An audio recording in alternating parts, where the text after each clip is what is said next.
Good morning class.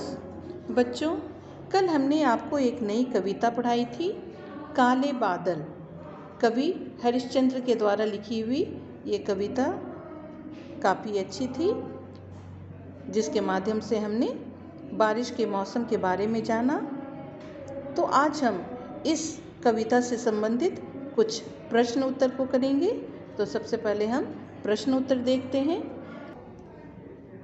पहला प्रश्न है, काले बादल कहाँ छाए हैं? तो कविता के माध्यम से हमने देखा कि काले बादल जो हैं आसमान पर छाए हुए हैं। दूसरा प्रश्न है, बादल अपने भारी थैले में क्या भरकर लाए हैं? तो हम कहेंगे बादल अपने भारी थैले में पानी भरकर लाए हैं। यानी काले बादल जो घने हो जाते हैं तो वहाँ का तापमान जो है काफ़ी भारी हो जाता है और पानी के रूप में, पानी की बूंदों के रूप में वे बरसते हैं। तीसरा प्रश्न है, आसमान में हिरन की तरह कौन चौकड़ी भरते हैं? तो हम कहेंगे आसमान में हिरन की तरह काले बादल चौकड़ी करते हैं। यानी काले घने बादल जो हैं आसमान में इधर से उधर चारों तरफ छाए रहते हैं। जब भी बारिश होने वाली रहती है तो काले बादल आसमान में छा जाते हैं और काले बादल को देखते ही हमें यह आभास हो जाता है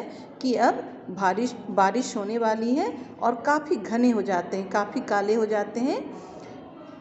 यानी तापमान जब काफ़ी बढ़ जाता है, भारी हो जाता है, तो ये पानी की बूंदों के रूप में टपक पड़ते हैं। बालक बादल से क्या कह रहा है? तो यहाँ पर कविता में आपने देखा कि बालक कह रहा है कि मेरे घर भी आना, झरझर झर पानी बरसाना।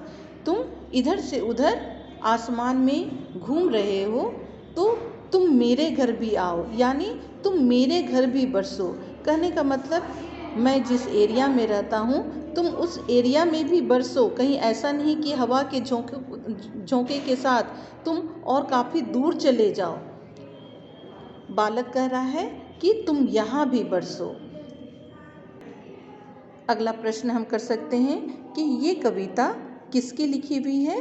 तो हम कहेंगे यह कविता कवि हरिश्चंद्र के द्वारा लिखी गई है।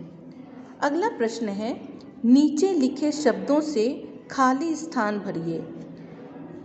काले काले बादल डैश में छाए हैं। तो आप कहेंगे काले काले बादल आसमान में छाए हैं। ये अपने डैश पानी भरकर लाए हैं। तो आप कहेंगे ये अपने थैले में पानी भरकर लाए हैं। अगला है, बादल हिरन की तरह उछलकर डैश भरते हैं। तो आप कहेंगे चौकड़ी भरते हैं, यानी तेजी से इधर से उधर घूमते हैं। अगला प्रश्न है, बादलों को देखकर मन डैश से भर जाता है। तो आप कहेंगे बादलों को देखकर मन खुशी से भर जाता है।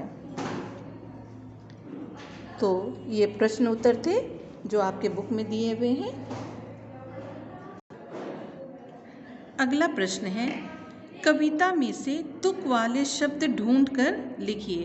तो कविता से ही आपको यहाँ पर शब्दों को राइमिंग वर्ड में आपको चुनना है और लिखना है। तो जैसे यहाँ है छाए तो होगा यहाँ आए, करते हैं तो आप लिखेंगे भरते हैं, बरसाते तो आप लिखेंगे डराते, आते का राइमिंग वर्ड होगा जाते। तो इस तरह से ये आपके प्रश्न उत्तर हो गए। यहाँ भाषा बोध है, यहाँ पर आपको विलोम शब्द लिखने हैं। ये काम आपको खुद करना चाहिए क्योंकि अब तक आप जान गए होंगे कि विलोम शब्द उल्टे अर्थ वाले शब्द को कहते हैं। तो आप कोशिश कीजिएगा इसका विलोम शब्द बनाने के लिए।